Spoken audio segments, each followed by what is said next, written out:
Es un placer tener de nuevo en Radio Separat a Jean-Paul León Geot. Bienvenido, Muchísimas gracias, Jean-Paul. igualmente. Desde Eh, Kipur que nos veíamos, es un placer volverte a ver. Exactamente. Y nuestros oyentes, bueno, y ahora espectadores también, hacía bastante más que no te veían, que no te oían. Hablábamos la última vez cuando Sí, nos presentaste la palabra desnuda y ahora tienes otro hijo, en este caso literario, Jean-Paul. efectivamente, un pequeño amigo mío que es muy simpático y se llama Adagio y es un libro de aforismos es como una agenda que cada día del año tiene su propia reflexión, entonces es una pequeña línea que divide el día en dos, con lo cual uno puede apuntar sus cosas en la parte de arriba, compromisos y tal y cual, y luego por la tarde puede leer su línea y reflexionar a ver si le gustó o no ese día, cómo le fue, bien o mal, ¿no? Y se les Es sirvió Adagio. de... Ujú. O de algo, esa reflexión, sí.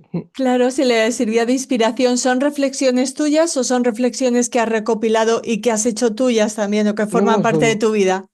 son todas sudorosamente mías, ¿no? Con mucho sudor y muchas lágrimas, sí.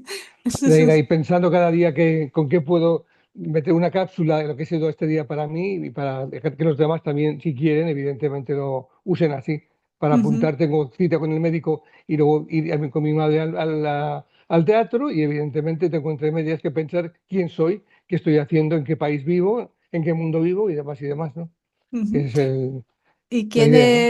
Y quién es en estos momentos Jean-Paul León? Es un tipo muy preocupado por el mundo, aún más que por mí, en el fondo.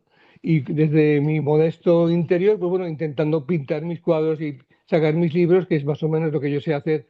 Lo que los demás sepan hacer o no, pues a ver, ese es otro tema. Como lo entienden o no lo entienden, pues eso es lo que realmente está por ver. Con lo cual yo hago lo que puedo por ser yo mismo y por intentar entender cómo somos los demás también, cómo son los demás también y cómo son nosotros. Países, religiones, culturas, razas y demás es lo que realmente me importa, ¿no? Y podríamos decir, Jean-Paul, que lo haces apoyándote o impulsándote desde el judaísmo. Fundamentalmente. Y diríamos que básicamente eso es lo que uno sigue quizás profundamente creyendo y profundamente entendiendo los perfiles y entendiendo los ángulos y los brillos que hay que sacar a aquello que ha quedado oxidado a través de los siglos. Hay veces que yo me planteo si estoy en el siglo XXI o en el siglo XII, hablando precisamente de todo lo que fue esa contribución particularmente judaica al mundo, que ha sido un tanto desoída, un tanto no debidamente respetada y un tanto pues enterrada en ese pasado que sigue para mí bastante vivo, o que debería seguir todavía mucho más vivo todavía. Nada en el olvido, ¿no? Ujú. Me refiero a los cabalistas castellanos y españoles y cordobeses y de Burgos, que evidentemente ahí dejaron todo su legado, que para mí es fundamental para todo eso, ¿no? Ujú. Muchos de nuestros oyentes, por supuesto, conocen tu faceta como artista. eh, Hablabas del siglo XII, yo me voy un poquito más tarde, como Mm. renacentista, ¿no? Bueno, Eh, es jugar un poco el 21 y el 12, ¿no? Es un poco como esa, vamos, Total. ¿sabes? Es la cosa, la Haces dualidad, ¿no? literatura, haces pintura, haces escultura, Mm. eh, Y pero hacía, y hacía cine en Hollywood, imagínate, y para hacías cine en complicarla mucho más, Hollywood. Ujú. para que Y más ya que grande. estamos glamurosos, conociste a Picasso también, que eso también tiene otra Mm. entrevista. Sí, totalmente, claro. Ese es un mundo, una experiencia verdaderamente, sobre todo con 7 años y medio, pues lo que te impacta muy mucho sin saber quién era tal persona, porque era mi abuelo quien lo conocía muy directamente, porque eran miembros del mismo partido político entonces y españoles además emigrados en París, con lo cual para mí era una gran sorpresa ver a un tipo tan interesante y por otra parte tan lleno de cavernas y de huecos que te podía enseñar, por ejemplo, cómo matar a un escorpión, porque tenía un estudio en el sur de Francia que había empujado la tierra hacia los laterales, con lo cual los escorpiones los mantenía al fondo para que no viniesen a estropearle sus cuadros y demás. Entonces me enseñó una vez una cosa muy curiosa, que fue cómo matar a un escorpión. Entonces, con el cigarrillo, cogió y hizo un círculo alrededor de fuego, alrededor del escorpión. Y dice, mira, si es una hembra, va a hacer una cosa. Y si es un macho, va a hacer otra. Yo me quedaba allí claro, un tanto alucinado, como estoy en un zoológico, ¿no? Viendo cómo a los animales responden. Total, que al final resulta ser que el macho carga sobre el círculo de fuego alrededor de él, evidentemente, y se autoinmola, se mata. Mientras que la mujer, la hembra, mata a los pequeños primero y después se mata a ella. No ataca al fuego, sino se ataca a sí misma, se clava el aguijón y eso es una de las cosas que realmente más me ha marcado en mi vida, esa pequeña gran experiencia que tuve con él, al margen de ver sus pinturas y demás, que yo no entendía mucho, evidentemente, ni sabía quién era a nivel histórico ni a nivel económico, cuánto valían sus cuadros y demás, ¿no? Pero fue una experiencia muy, muy significativa, sí, Ujú. que me ha Em, marcado de por vida, sí. Claro, y que supongo que cuando empiezas tu carrera como pintor, bueno, pues Mm. inevitablemente también viajas a ese momento.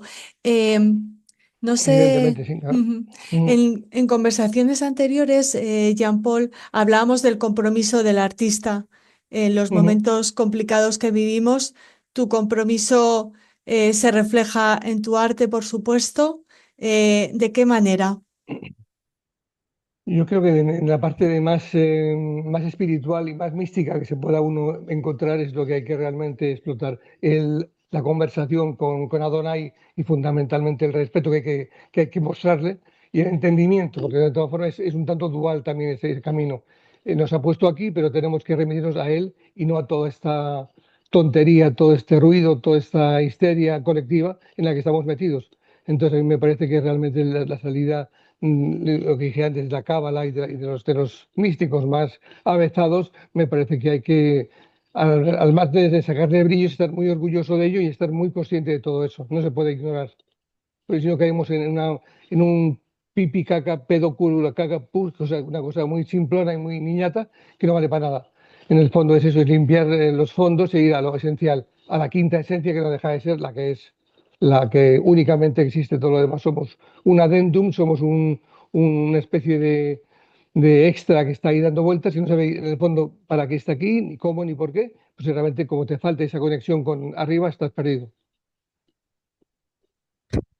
La verdad es que el misticismo de tu obra forma parte esencial, porque también forma parte esencial de ti mismo, claro. No podrías, Claro, si no, si tu mm, obra fuera diferente, mentirías. No, eso dice, no. sí, un Ujú, impostor, un jeta, un sinvergüenza que está ahí diciendo lo que no siente, lo que no ha vivido, con lo cual me parece que la obra es el reflejo directo de uno, ¿no? Tanto en un trozo de papel como en un lienzo. Tienes que realmente vertirte y dar lo mejor tuyo para que poderlo mostrar con dignidad a los demás, ¿no? Porque si no ujú, es un fake, es una mentirita como otra cualquiera, ¿no? ujú. Háblanos de el místico color de las tinieblas. Uf, eso va a ser una exposición enorme, no sé si va a haber 70 cuadros, si es más lejos, en una antigua iglesia, por cierto, de los padres dominicos, que tuvieron la idea de desacralizarla, por entenderlos, y convertirla aquí cerquita en Claudio Cuello 141, que es donde tienen la galería. Entonces vamos a hacer eso, las últimas aventuras por las que, y desventuras también, por las que he tenido que atravesar los últimos 10 años, que ha sido pues pasar desde unos ictus, una serie de ictus o de ictus que me dejaron ciego, que me dejaron muy fastidiado físicamente, hasta poder recuperar la vista y poder recuperar el movimiento también. Con lo cual, pues eso en pintura se refleja en tres momentos. Uno que son los arañazos de las tinieblas, en las tinieblas, por entender, arañazos en las tinieblas, con lo cual estaba prácticamente ciego, intuyendo lo que al tocar con las manos, con la yema de los dedos, la superficie del lienzo. Entonces estaba haciendo cosas que se podrán ver en esa exposición, que hay, son em, bastante rememorativas de lo mal que lo pasé, porque prácticamente me veía muerto, me veía como en un ataúd Ataúd. metido sin poder salir. Y claro, pues eran unas tinieblas bastante que te reconcomen por dentro y te dejan vacío. Total que de ahí lo que fueron saliendo fueron luces un tanto místicas, como digo, que luego al poderme recuperar afortunadamente al cabo de un buen rato, un buen tiempo, pasó a ser una serie de dibujos sobre fondo negro, como las nieblas mismas, que son unas líneas rectas que empecé a vislumbrar bien con los ojos, con lo cual ya eso me dio un poco de luz, nunca mejor dicho, para acabar, digamos, sí, al sentirme mucho mejor, pues hacer una colección que se llama precisamente el puntillismo onírico, que es una especie de técnica de Seurat, una técnica boquionista, por entendernos, así como muy, hacer un movimiento a base del puntillismo y a base del color. Entonces eso me hizo volver a revivir, digamos, y a ver, porque pensé que tras, por supuesto, las operaciones y demás, aún así no tendría futuro, pero el ser capaz de volver a ver te hace valorar quizás más aún la luz que vistes previamente en las tinieblas, porque para mí esa es la gran dualidad. O sea, cuando estás a ciegas completamente, ves en tu interior, que a lo mejor es lo que deberíamos de hacer, dejarnos de tanta televisión y de tanto movimiento exterior, habría que realmente recogerse un poquito y mirarse para adentro. Entonces al final sale esa luz interior, que es la que pienso que nos ha de guiar a mí y a todo el mundo, por supuesto, porque todos tenemos esa posibilidad de cerrar los ojos y mirar verdaderamente a fondo, mirar bien y perder, digamos, no poner atención a tanta distracción y a tanto lío, a tanto follón que está por ahí fuera, ¿no? Entonces, eso es el tema.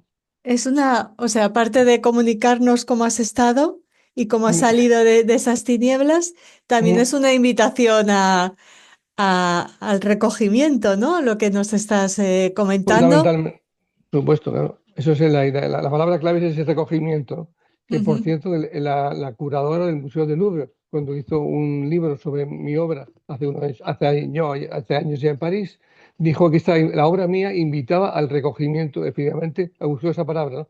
Y hasta incluso la plegaria, dice ella, Wow. no siendo una mujer particularmente creyente, y sino que estaba haciendo su trabajo de curadora del Louvre. Y entonces que diga semejante persona y semejante entidad eso, pues te llena de sobre todo entendimiento y de que no has lanzado un mensaje al vacío para que quede ahí sin respuesta, ¿no? Ujú. Entonces, Bueno, ajá. dime, dime. Por lo que nos estás contando, Jean-Paul, podemos pensar que tanto con las frases, con los adagios, como Mm, con el místico color de las tinieblas, mm. es una obra humanitaria de ayuda también a los demás desde desde tu propia experiencia, desde tu propio pensamiento y plegarias, ¿no? Y recogimiento. Hombre, eso sería un honor, un deber y sobre todo un deber cumplido, como que ha servido para algo, ¿no? El otro día dijo en el Thyssen, en el Museo Thyssen, que hicimos una presentación de una serie de cuadros, eh, se llama Mujeres en la Cruz, precisamente. Entonces, este hombre, un tal Mario Grande, introdujo mi obra y vino a decir que yo tenía una aspiración, que era intentar que la gente fuese mejor al leer esos textos, que no fuese o ver esos cuadros, que no era únicamente porque sí, por colorear o por quedar decorativamente bien, sino que aspiraba a que las personas al leerlo y al ver los cuadros, pues no fuesen más altos ni más guapos, ni más listos, sino mejores personas, fundamentalmente. Y cuando oyes eso, cuando lo dice otra persona ante un público, había 200 y pico personas, estaba todo lleno hasta arriba, con lo cual fue muy significativo que este hombre es un traductor de un montón de idiomas y un conocimiento propio muy interesante. Entonces él dijo eso y hizo su énfasis que no era tanto ser más cultos, ni más finos, ni más altos, ni más guapos, sino mejores personas, ¿no? Luego, caramba, con eso ya me doy por contento, ¿eh? Francamente. Mm, Te hemos descubierto. No solo eres mm, escritor, sí, escultor y sí. pintor, Mm, también te preocupa la humanidad, el Tikkun Olam y esas Es que cosas. para mí es que sin eso esto no tiene ningún sentido. Está más que acumular dinero, acumular elogios, acumular medallas, que ¿para qué sirve todo eso en el fondo? Ujú, Mientras que el que seamos todos un poquito mejores, porque en el fondo es eso, si somos un poquito mejores, no mucho, pero un poquito nada más, para mí ya esto es suficientemente la gran recompensa, ¿no? Que un ujú. niño que nace, de repente lo educas bien, lo conduces, educe, de conducir, lo conduces bien y el chaval responde y se convierte en un tipo estupendo, pues francamente eso te anima, ¿no? Como padre. Entonces, en gran parte como escritor y como pintor, pues también es lo mismo, intentar que lo que va uno sembrando sea para todo el mundo positivo, ¿no? Que no únicamente para que tú te lleves 5 pesetas o 4 francos al banco, ¿no? Pues ya Ujú. ves. Mm, Esta gran exposición en mm, esa iglesia ex iglesia de los dominicos, mm. ya saben, los grandes inquisidores, ¿no? La orden inquisitorial Por por cierto, excelencia, sí, sí, se inaugurará el próximo 15 de enero. Y sí, también tiene otro valor añadido, otra maravilla, que es que se va a representar una obra de teatro que también has creado tú, Dos modelos sí, sin pintor. sí, Hablamos exactamente. de, cuéntanos qué es ¿Cómo no? Pues, Dos modelos sin pintor. pues ese es un poco mi otra vida o la vida de mi alter ego, es decir, un tipo que se queda ciego, digamos, y entonces rememora su vida y todas sus facetas. Vivido a través de dos personas, una su mujer, que era una antigua modelo, junto con otra amiga que se encuentran aquí en Madrid una tarde de agosto, que es el cumpleaños de ellas, y entonces se dedican a reencontrarse humanamente, físicamente y a todos los efectos. Con lo cual es un ver la obra de ese pintor a través de estas dos mujeres, que son las dos actrices, porque el pintor aparece prácticamente en la escena final dando palos de ciego, nunca mejor dicho, con lo cual es un poco la obra vista a través de ellas, que se meten muy mucho, como son dos modelos profesionales, conocen bien la profesión, como ha sido pues la contribución de un montón de gente importante, que por supuesto no soy yo, que han estado mucho antes de mí, desde Modigliani hasta Sutin, por citar dos de los judíos más significativos, que han sido muy activos en mi vida como grandes fantasmas permanentemente presentes, hasta la obra de, por supuesto, otro judío también, el señor Roscoe, que evidentemente también me ha supuesto a mí mucho y a toda la pintura contemporánea. Ujú, Entonces hay referencias lógicamente a Van Gogh, referencias a, a Bocchioni, como dije anteriormente, con lo cual toda la gente que a mí me ha supuesto un paso adelante, otra vez más como persona y como pintor, pues están ahí en la obra reflejadas. Según ellas, hablan de una forma bastante coloquial, o sea, no hablan en plan doctoradas en arte, sino que realmente viven desde dentro, que es pintar así o pintar así o tal y cual. Entonces es una especie de, lo que te digo, de revisión de mis propios fantasmas, de mis propias vidas, que son en plural, y de mis propias influencias también. Por ejemplo, ahí no se habla mucho de Picasso, porque en ese sentido yo no percibo mucho su influencia pictórica, sino más bien, como dije, esos elementos más personales que tanto me supusieron.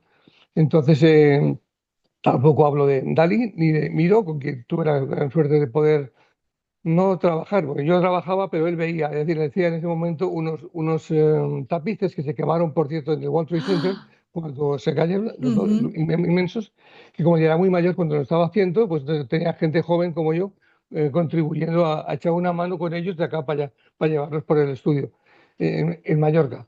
Cuando volvió a España y evidentemente se quedó con su mujer, que ya era mallorquina, entonces se fueron para allá para digamos, reencontrarse con España, porque su estancia en París pues, fue muy satisfactoria, que lo fue, pero evidentemente echaba mucho de menos su tierra, aunque era de Barcelona, pero era un mallorquín adoptado, digamos. ujú, Entonces, pues eso son cosas vividas por uno, pero también creo que por todos los demás, porque la obra de esta gente ha llegado a muchísima gente, con lo cual se ha percibido muy mucho quiénes eran de una u otra forma.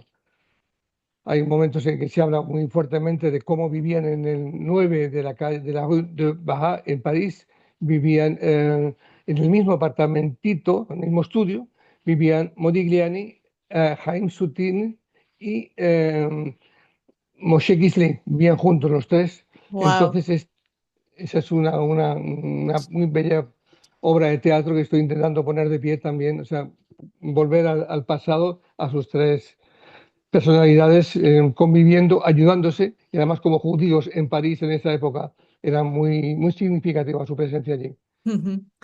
O Pues mm, ya, el suicidio de la mujer de Modigliani fue tremendo, cuando él muere de un, de una meningitis tardía que le llegó, no de pequeño, sino ya de mayor. Entonces ella, al morirse el 25 de enero, precisamente, el 26 se tira de cabeza, que es el día de mi cumpleaños, además también, 25 de enero, curiosamente, pues se tira por la ventana de casa de sus padres porque no puede aguantar más la situación ella. Tenían ya un niño, un hijo, y entonces ella estaba embarazada y aún embarazada y todo se tiró por la ventana al saber que le había muerto su marido, ¿no? Con lo que fue para mí todo sigue siendo una cosa que me deja los pelos de punta, ¿no? sí. Pues Sí, esperamos esa obra, pero ya confirmamos que podremos ver esa dos modelos sin pintor Sí, pintor, claro. o con Claro. pintor, porque sospechamos No, que... no, la Sí, idea dime. mía es que realmente son tres actos con un estrambote al final. Entonces el pintor sale al final en un pequeño apartado prácticamente, al final en un estrambote. O sea que son las dos mujeres per se interaccionando durante tres actos y es, digamos, el último remate, el de él, de una forma silenciosa, sin hablar mucho, cuando llega a pintar a su mujer, que todavía, aunque ante un accidente y no está para posar, pero es un poco como si vive en el pasado, rememorando su juventud, Ujú. lo cual es muy esotérica la pieza en ese sentido. Sí, no me refería a esa presencia que tienen esas, o sea, esa presencia constante del pintor en las dos modelos, ¿no? Claro está. Pero Y bueno, lo tenemos que mm, ver. Sí, sí, dime. es mejor sí.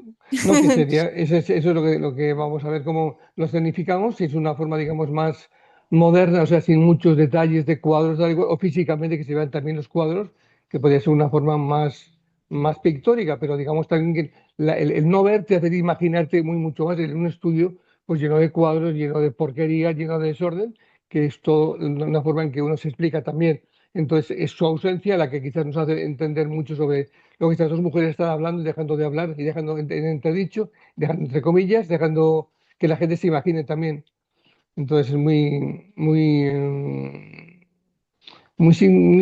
sentida para mí esa pieza porque, claro, evidentemente tiene mucho que ver o todo que ver pero no conmigo, sino con toda esta gente que ha venido antes que yo, que también hay que rendir un homenaje y un tributo, porque evidentemente sin ellos, para mí la vida no tendría mucho interés.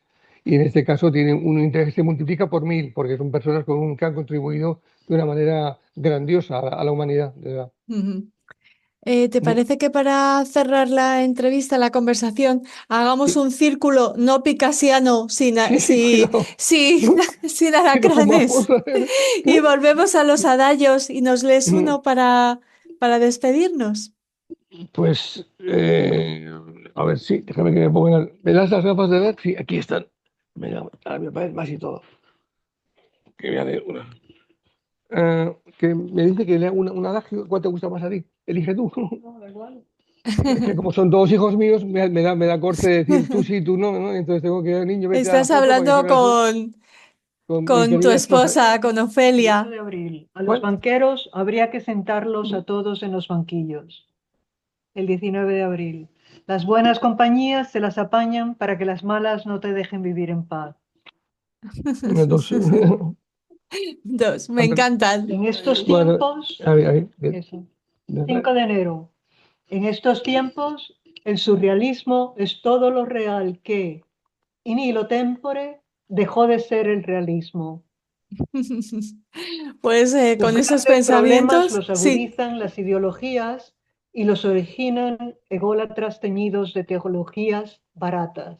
Ujú. Pues ya ven, pensamientos muy interesantes que Mm, podemos conocer en ese libro, en ese nuevo libro, y también en los trabajos futuros, ah, en esa gran exposición, El místico color de las tinieblas y la obra Dos modelos sin pintor. Muchísimas gracias por habernos dedicado parte de vuestro tiempo, que sabemos que vais a Estados Unidos, que no paráis. Y os esperamos aquí siempre en Radio Sefarad. Pues muchísimas gracias a ti y a toda la audiencia, por supuesto. Y hasta muy pronto. Shalom.